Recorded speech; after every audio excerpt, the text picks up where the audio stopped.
Hello everyone, this is Munchie back with another video. I'm doing this one in celebration of Castlevania's 25th birthday today. So let's get things started. Alright, well first, have to have the original Castlevania for the Nintendo Entertainment System. What an awesome game. Great game. Alright, next we have Castlevania Simon Quest in box, no instructions unfortunately. This one not too many people like it. I haven't played it too much, so I can't really comment on it, but a lot of people seem to have some issues with that one based on the whole RPG elements that it throws in. And then we have the third and final on the Nintendo, Dracula's Curse, Castlevania 3. Alright, moving on from there, Castlevania The Adventure on the Game Boy, with box, pretty mint condition too, and instructions in there. Pretty happy about that one, but it was pretty expensive, so alright. Then we have Super Castlevania 4, amazing Castlevania game. Also have it on my Nintendo Wii, loads of fun, great 8-way whipping in that. Then we got Castlevania 64. Played this once a really long time ago with a friend. Never really got into it. I am going to try to play it again just for the sake of beating it, because I love Castlevania games so much. Alright.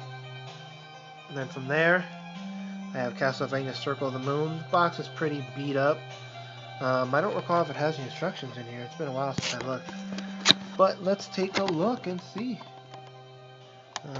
Put this down. Jesus. I need 3 hands. Oh, so sad.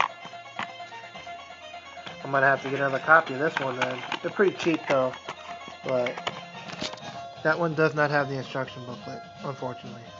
But then here we have Castlevania Double Pack. Remind me to take that stupid sticker off. But this comes with Harmony of Dissonance and Aria of Sorrow. Soma Cruz is probably one of my favorite Castlevania characters. So Aria of Sorrow is definitely, I think it's better than Harmony of Dissonance, but to each his own. Still both 2 great games in the Castlevania Double Pack. I do want to get single packs of both of these just for collector's sakes. But right now I have the double pack. Okay, so moving on from there, we got Castlevania Dawn of Sorrow, another Soma Cruz Castlevania game. My first DS game, the reason why I wanted a DS in the first place. Then we have Portrait of Ruin, which is a pretty awesome Castlevania game. Some different stuff in there with the whole 2-player co-op thing going on. Interesting, flawed in some points. I don't think they used it as well as they could have, but still a Castlevania game. I love it. What can I say? Then we have Order of Ecclesia, which is probably the best Castlevania on the DS. Mine is still Dawn of Sorrow, but that's just because I like Soma. But Order of Ecclesia reminds me a lot of Symphony of the Night. So if you're a fan of Symphony of the Night and you don't have Order of Ecclesia yet, what are you waiting for? Go pick up Order of Ecclesia right now. Stop watching my video, you come back, it's always going to be there. Go pick it up and play this great game. Alright, moving on from there, let's move on to the PlayStation. We have a greatest hit, I know it's gross, Castlevania Symphony of the Night. There's a game store out here in Arizona called Fallout Games. They have a regular copy. I'm probably going to pick that up once I get some extra money, but there's so much stuff that I've been wanting to collect. It's kind of on the back burner since I already have a copy. So, yeah. Then I got this, Castlevania Chronicles. I remember the day I bought this game. Back when I was in 7th grade, hanging out with my friend David, and he was going to go to EB Games, and I felt bad. I didn't have any money. I called my mom, and she gave me 20 bucks, and she told me not to tell my brother, because he would want money too. And I picked this up because I've always had a thing for Castlevanias, even way back then. My friend David paid for the taxes for me because all I had was 20. But it's a remake of Castlevania 1. It's an awesome game. It has added difficulty in there. So for the true Castlevania buff, definitely pick that one up. And it's not too expensive. You get it for like $20, $30 online. Okay. From there we have Castlevania Lament of Innocence with a ugly sticker I have to still take off. This is complete with box and instructions. I have yet to play it. I haven't heard too many great things about the PS2 Castlevania games, but it's a Castlevania game nonetheless. I love Castlevania, so I get it.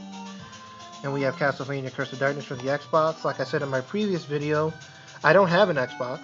I bought this because I can't find it for PS2 right now, and I needed it for my Castlevania collection. So if I do happen to run into a cheap Xbox, like at a Goodwill or something, I'll definitely buy it just so I could play that. Then we have Castlevania Judgment. I played this game a little bit with my girlfriend a few nights ago. It's pretty fun, but I mean it's not very deep, and I'm not sure if Richter Belmont's in here, but if he's not, that's pretty stupid because he's my favorite Belmont. Oh yeah, there's one game I forgot to put in this collection. I don't know how I forgot this one. It's probably one of my favorites. Let me go get it. I know how I forgot it. It's on the PSP, and I don't have many great games on the PSP. I don't play it too much. But it's Castlevania, the Dracula X Chronicles. It's a remake of Rondo of Blood, which came out on the PC Engine, and they made like a spin-off one on the Super Nintendo called Dracula X, but that's not as good. But this has the original. It has a 3D remake of Rondo of Blood, and it has Symphony of the Night. So this is like the greatest Castlevania package ever. Like, if you don't have this and you're a Castlevania fan, then you need to go out and get it.